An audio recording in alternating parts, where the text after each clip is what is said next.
नमस्कार. नमस्कार. आज आपण गुरसाळे गाण्यातील पंचायत समितीचे उमेदवार अर्जुन पवार उर्फ डॅनी हे गुरसाळे गाण्यातून निवडणूक लढवित आहेत.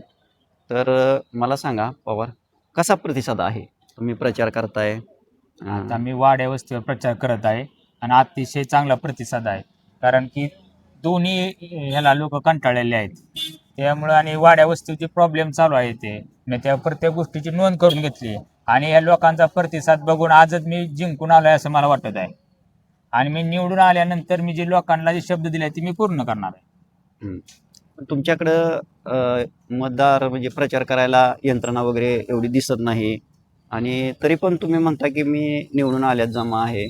याच्या मागचं काय लॉजिक काय? म्हणजे तुम्ही कसा प्रचार करताय किंवा प्रचाराला तुम्हाला साथ देणारे लोक कोण आहेत? म्हणजे तुमच्यावर यंत्रणा दिसना काय नाही, तुम्ही जाताय प्रचार प्रमाणिकपणे करताय, पण याबद्दल तुम्ही काय सांगा?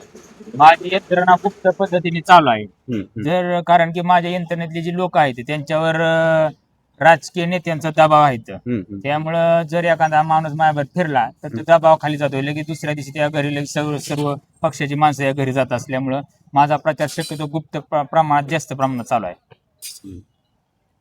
मग निवडून आल्यानंतर तुमचं काय व्हिजन काय असणार आहे? निवडून आल्यानंतर वाडी वस्ती जे लोकांना शब्द दिले आहेत मी शब्द प्रथम पाळणार आहे. म्हणजे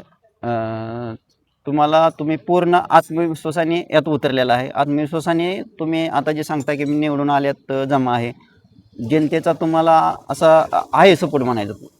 हां, तर तुम्ही आतापर्यंत म्हणजे कुठल्या कुठल्या गावात प्रचार केला किंवा तुमचा राऊंड झाला सगळा प्रचार करून? आता मी गणातली 8 गावात जाऊन पोहोचलेलो आहे. प्रत्येक लोकांच्या प्रतिक्रिया जाणून घेतलेल्या आहेत. त्यांच्या काय अडचणी आहेत त्या सर्वांच्या म्हणण्यानुसार काही अडचणी आहेत मी ती सोडवणारच आहेत.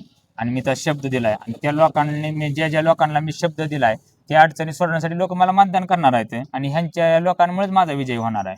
आणि माझ्याबरोबर सर्वसाधारण गरीब जनता माझ्यासोबत आहे. त्यामुळे विजय हा माझा निश्चित आहे.